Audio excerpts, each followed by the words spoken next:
এই অঙ্কটি ঢাকা বোর্ড 2023-এর অনুরূপ একটা অঙ্ক। অর্থাৎ আমরা যদি কোনোভাবে এই অঙ্কটা ভালো করে বুঝতে পারি তাহলে ঢাকা বোর্ড 2022 সালে যে প্রশ্নটা এসেছিল তাপ ও তাপগতিবিদ্যা থেকে, সেটা আমরা খুব ভালোভাবে অ্যান্সার করতে পারবো। তো এখানে যে উদ্দীপকটা দেওয়া আছে আমরা একটু মান পরিবর্তন করে নিয়েছি বোঝার জন্য। যে উদ্দীপকে আছে কি 0 ডিগ্রি সেলসিয়াস তাপমাত্রায় 0.08 কেজি বরফকে নির্দিষ্ট উচ্চতা থেকে আমরা ফেলে দিলাম।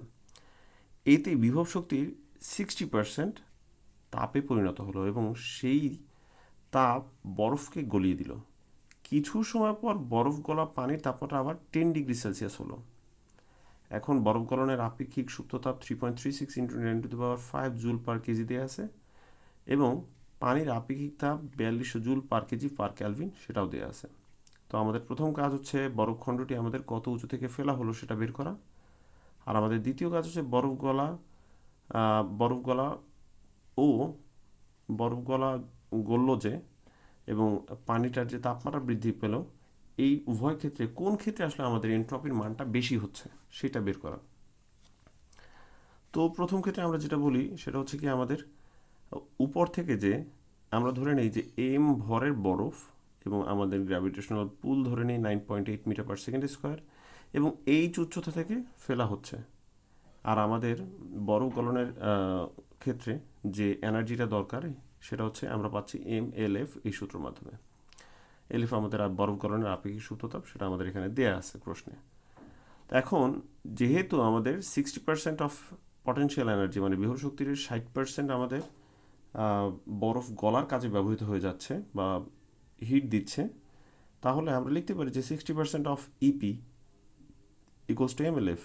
এখন 60% মানে কি 60/100 into MGH equals to MLF। উভয় পক্ষ থেকে আমরা এম বাদ দিতে পারি বা আমরা সহজে এইচ ইকুয়েশন ধরে MLF into 100 by MG into 60 করে দিছি। এখন কাটা দিয়ে দিলাম, শূন্য শূন্য কাটা।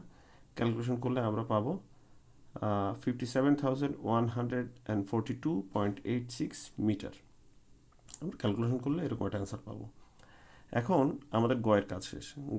গয়ের প্রশ্নটা আমাদের খুবই ইন্টারেস্টিং একটা প্রশ্ন, যে আমরা আসলে কত উঁচু থেকে সেটাকে ফেললাম সেটা আমরা খুব সহজেই হিট এবং হিটের চেঞ্জ থেকে এটার মাধ্যমে কীভাবে বরফটা পানি হলো সেটার মাধ্যমে জানতে পারবো। তো ঘয়ের প্রশ্নটা কি বলতেছে, বরফ গলা বরফ গলা যে হলো আর যে পানিটা আবার যে 10 ডিগ্রি সেলসিয়াস তারপরে বৃদ্ধি পেল, এই উভয় ক্ষেত্রে আমাদের আসলে তাপমাত্রা পরিবর্তনের ফলে আমাদের এন্ট্রপি কি চেঞ্জ হয়েছে সেটা আমরা বের করব।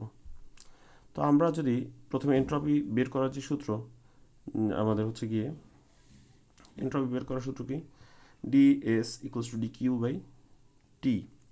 এখন আমরা প্রথম ক্ষেত্রে DS1 যেহেতু আমাদের বরফ থেকে 0 ডিগ্রি সেলসিয়াস তাপমাত্রা পানিতে পরিণত হলো, সেটা আমরা বোঝার চেষ্টা করি। এটা আমাদের আসলে T1 টেম্পারেচার বলে দিই। এখানে DS1 equals to DQ/T1 DQ1/T1 বলতে পারি। এখন DQ1 হচ্ছে কি আমাদের MLF।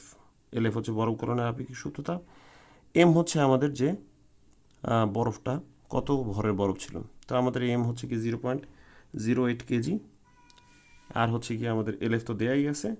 আমরা যদি জাস্ট সিম্পলি মান বসাই তাহলে আমরা DS1 পেয়ে যাব 98.46 জুল পার ক্যালভিন। এরপর হচ্ছে কি আমাদের DS2 বের করার পালা।